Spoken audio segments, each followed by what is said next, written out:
back into the house. They're running around everywhere. They got the zoomies. Yeah. It's hard to believe that just a few days ago it was a little humid, and then we got that, those strong line of storms. People are still cleaning up from all of that, and you apparently have new information about one of those twisters. Yeah, so we're going to wrap this up today. So Lindale and Kilgore, that's two confirmed tornadoes, both of which were rated EF1 strength, which can still do considerable structural damage. You never want to deal with it in your community, and one of those communities that dealt with it was in Lindale. So again, EF1 tornado, 100-mile-per-hour winds with this one, and it was an intense storm, there's no doubt about it. And west of Kilgore, this wasn't on the ground for long, but this also produced EF1 damage. And it's one of those situations where when we get into the fall, as Isaac mentioned, we get that humidity, there's a lot of moisture available, and when the front's moving through and there's a bunch of wind energy like what we saw yesterday and the day before,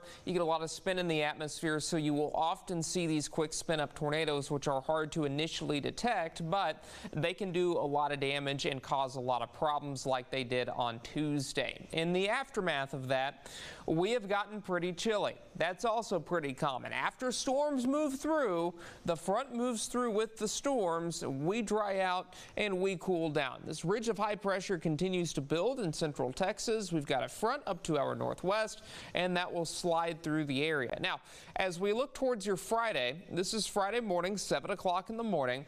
We're going to remain mostly clear tonight. Not concerned about any rain for Friday football fever in the afternoon. So if you have those plans to go outside on Friday, I think you're going to be okay. You better keep that jacket handy for you Friday evening, because it will be chilly once again. But as we move into Saturday, it gets a little bit interesting. Clouds roll in Friday night, and then during the day Saturday, we could see a little bit of drizzle. Would not cancel your plans on the account of rain Saturday afternoon. This is at 2, by the way, because we're just not going to see widespread rain. It quickly moves out, and then we're dry again for Sunday morning, and we will remain mostly clear throughout the day Sunday. Over the next 6 to 10 days, I do expect it to remain warm, at or above normal. Again, those average high temperatures, they're coming down. So this probably means we're going to be in the mid to upper 70s. Most of our long-range data supports that, and that's part of the reason why we will be above normal. As we look at the precipitation outlook, it looks like we're going to transition back into a very dry weather pattern, especially the further west you go. So be prepared for that. Fire danger is probably going to pick up just a little bit. I was talking to somebody today. They were very concerned about burning yesterday, and I don't blame them with how strong the winds were, but their burn ban had been lifted. So anytime we have those strong winds, probably not a great idea to burn. Now let's go ahead and talk about the drought monitor. I'm going to show you last week's first.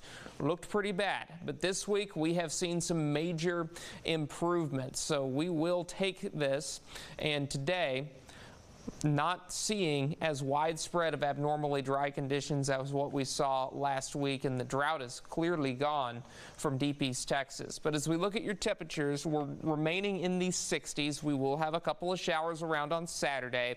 Nothing widespread, nothing severe or anything like that. And through next week, I do expect our temperatures to remain in the mid to upper 70s, and then we will see a few showers on Saturday for deep East Texas, followed by plenty of sunshine. All our high temperatures, at least for the next 7, below 80 degrees. Isaac, Casey. Carson, thank you. Homeowners